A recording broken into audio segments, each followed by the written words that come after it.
Hey, Pop Daddy here.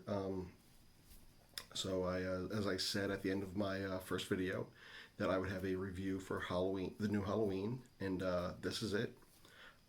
First things first, I said that I would have reviews for moms and dads on date nights when they can't get out of the house very often. Well, the good news is with this, it is available on a streaming service, so you can watch it right away.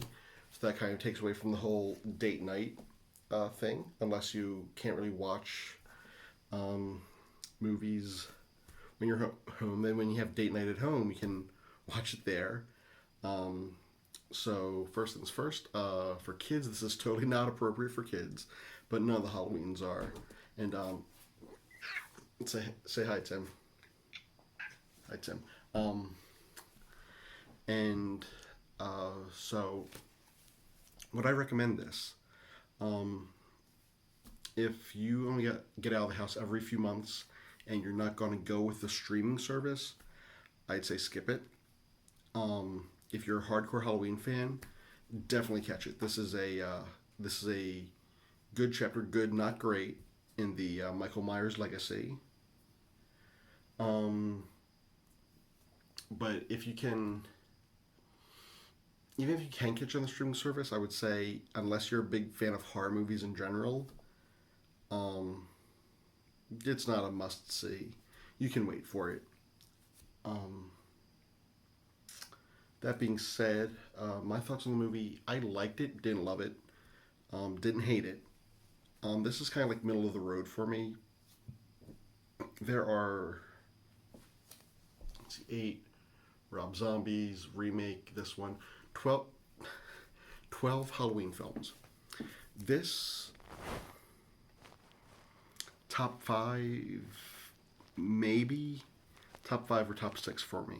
Um, the thing I liked the most about the 2018 version was that was a church. It made Michael scary again. I hadn't felt that Michael Myers had been scary since Halloween 2. And this movie definitely brings that back. The actor James Jude Courtney, he returns as Michael. He is scary. He is intimidating. He is one that you see and you're like, oh no, it's Michael Myers. There would be more of a sense of urgency um, if you actually saw him. But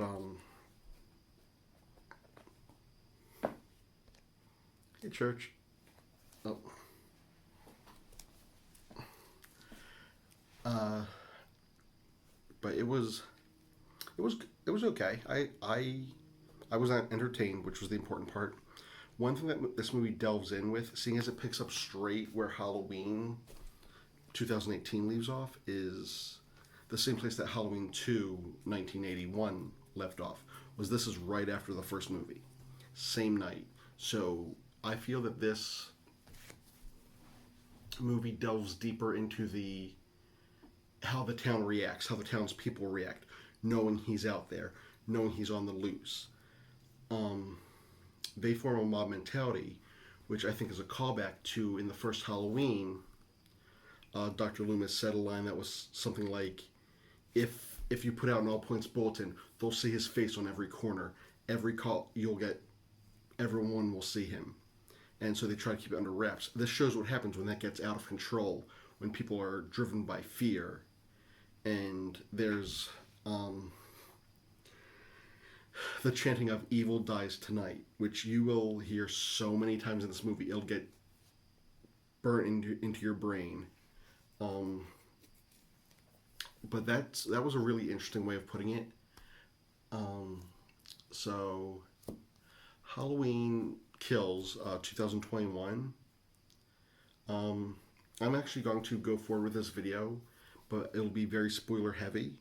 So if you don't want spoilers, shut it off now. I give it a C plus.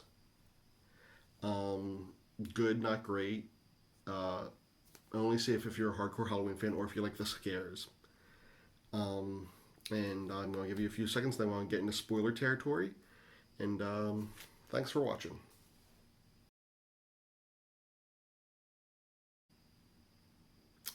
Okay, some of the negatives with this movie are Jamie Lee Curtis's Laurie Strode character is not in this movie for that long. She's for this one, it's like Halloween 2 all over again. She's in a hospital bed for most of the movie. Um, Her character is just there because it's Laurie Strode. You can't have Halloween without her. Um, Other characters. The movie begins with, I think his name's Cameron, the boyfriend from the first movie.